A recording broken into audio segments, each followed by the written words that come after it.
Hi. Hi.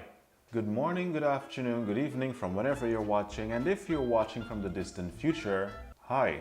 By the way, I'm Shane Easley, and if you like what you see, give this video a thumbs up and support the channel by subscribing and commenting down below what is your personality type. Now, I haven't made a video in like 100 years or something. That is because I was busy dying. And guys, today's video is sponsored. This video is sponsored by Olympus Envoy. If you're looking for durable, quality, affordable, and stylish watches, check out Olympus Envoy. They also have a great selection of sunglasses and computer glasses so you can make sure that your eyes are always protected. Now, is it strange that I have a sponsor? Maybe so. Who knows? Who's checking these things? Partially, yes. Because I own Olympus Envoy. Use code SHANE to get 10% off, or use the link in the description of this video. Make your first purchase and you get 10% off on that purchase. You shopping from Olympus Envoy is a great way to support me and supporting this channel. So a couple of years ago, I found something that told me what my personality was because I did something. But then subsequently after, I forgot about that thing because I wasn't interested in that thing. But then 3 o'clock in the morning, I was in my bed and I was like, what's that thing again? So I became very adamant to find what that thing was. So fast forward to March this year, I finally found that thing, and now I'm an INTJ. Toothbrush! That's how that happened. Now that we're up to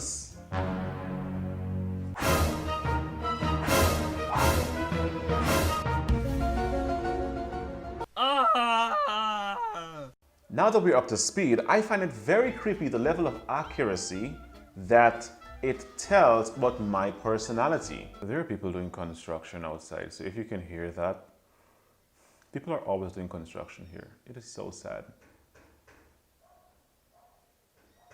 Now, one of the first things people talk about INTJ is that we always look cold and mean. I've been accused of being cold, mean, a prick, before I even say anything. I have never even had a chance to defend myself, and I was being accused of being a prick. Thanks man, when I first met you, I thought you were such an a-hole. Like a real jerk. Acted like you were better than everybody else, like you had a stick up your butt or something. But now that I've gotten to know you, you're pretty cool. Right, let's talk about when you'll be paying me back.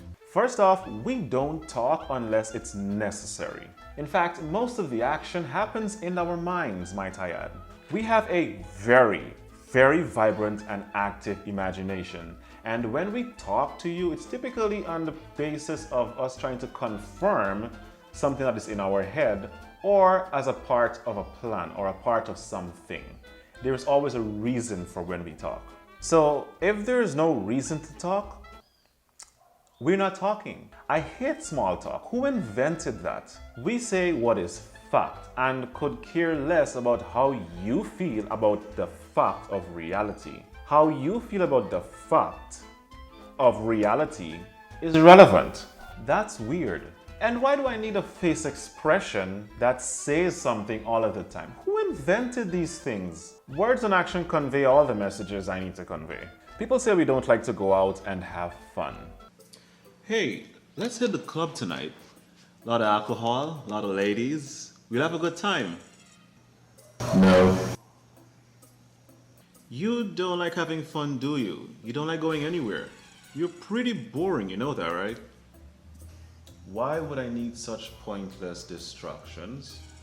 I'm about to become the executive director, and in the next 3 months, I'm gonna become the CEO and chairman of the board, which brings me one step closer to my ultimate plan of total takeover. Besides, if I need recreation, I have an entire multiverse here in my head. I can get to see star systems. Can you get to see star systems? You can get to see star systems. I can get to see star systems. I have fun in my head. A lot of it. Most of it is planning my next moves. It's always about moving up to the next thing, becoming better, doing the next best thing that is relevant to the overall plan and desire. It's a lot about making sure my future self is proud of me. My future self should be able to look back at my present self and say, thank you. Thank you. We're extremely self-aware and honest, and that is because we want to make sure that we're not lying to ourselves, and we want to make sure objectively we're the best that we can possibly be. Besides that, sometimes we do go out, but we'd rather not be around too many people because that can be exhausting. But the absolute worst part about social gatherings is the conversation. Hey man, check this out. So I was at a bar one time, right? And then this chick came up to me and started touching me randomly. Now I was thinking to myself, is this inappropriate or something? But then hey, I was at a bar and I was there to pick up chicks, right? Right. So afterwards, I was like, hey, why don't you come back to my place? But then here's where it gets fun. I have to go to a thing in the bathroom. A thing. Okay, no problem.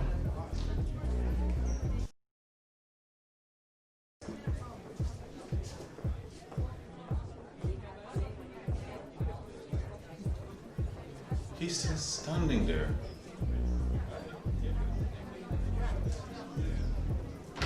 It is painful enough to have to be there in the first place, but now we have to be tortured by meaningless conversations. Now, it is not that we don't want to talk. It is more a case of what you want to talk about is basic and uninspiring. Don't say we can't talk or we're too shy, etc. In fact, let me say this, INTJs are typically known for being narcissistic and arrogant. We're not shy. We just don't want to talk to you or don't want to talk about what you're talking about. Now, for the sake of everything that is good, do not come to us with your emotional baggage. Now, we view emotions strategically. When I was a supervisor, I was really good at my job. But the one major obstacle I had to overcome was emotional intelligence. I didn't care about how you feel. Now, let me say this before I move on. INTJs are in fact deeply emotional. We are, but to a very limited amount of people. But at work, no, I don't know you like that. Stay away. So I didn't really care about how the reality of your performance made you feel. Apparently, you being paid isn't enough to motivate you to want to do work. You have to make the employees want to perform in order for them to perform. And the reality is, emotions are involved no matter where we go, and so we have to find a way to manipulate the situation and use your emotions to make you get better. And of course, as you know, INTJs, we recognize when we have an issue or when we have a problem. And naturally, instinctively, we find a strategic way to overcome that problem. And so when I caught wind of this, Jeremy, your numbers are pretty bad for last week. The goal is 90% and you're at 45%. Now, in the email I sent, I highlighted why you're doing that. Now, if you don't get those numbers up within 3 days, you're gonna be promoted to customer, okay?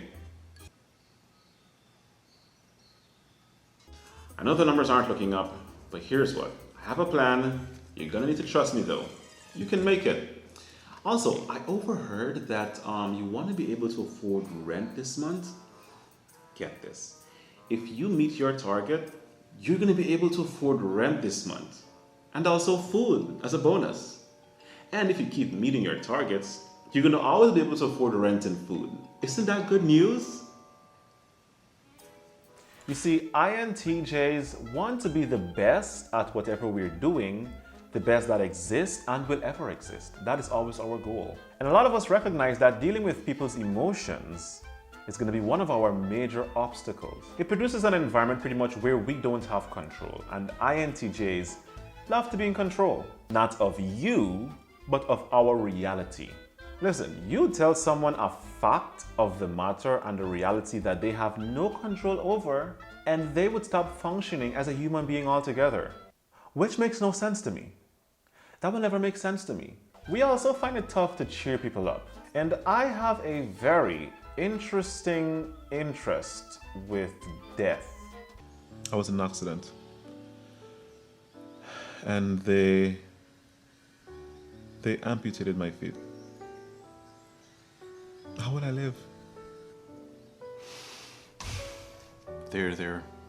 At least you didn't die.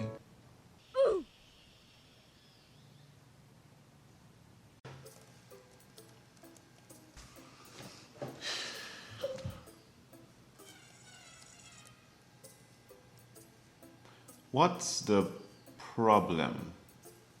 My cat was killed by a dog. It's so sad I can't even eat. Well, animals always die. For example, we eat them. And if you don't eat, you'll die. What?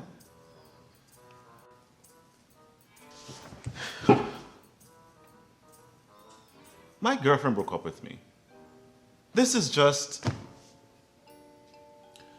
There are over 1 billion eligible women in the world. The good thing is you didn't die, so there's still time to find one of them. So cheer up. And this was actually a lot worse before I became emotionally intelligent. I literally went and studied psychology in order to become a bit more emotionally intelligent. But on the general topic of emotions, emotions sort of ruin things. Now don't get me wrong, again, we are deeply emotional. They're very strong and they're active. But we're not going to be showing everyone our treats. It typically happens with people that are closer to us, like someone we love or whatever the case is, like that sort of thing happens. But if you get an INTJ to open up to you and be vulnerable to you, cherish that, because vulnerability isn't a word that really exists in the INTJ's vocabulary. Look, when you go talk to him, just lighten up. Let him know you're human. Be vulnerable. What's that? You know, just open up to him. Let him know you're having challenges. Let him know you need help. You can't do this alone. I don't know what you're talking about. The next thing is, stay away from us with your spontaneity. INTJs are typically perfectionists or very organized, and that is for a reason. Again, typically because we want to be in control of our reality. It is why we're typically good at science-based subjects or anything that is mechanical, because we understand those things easily. Instinctively, if you will.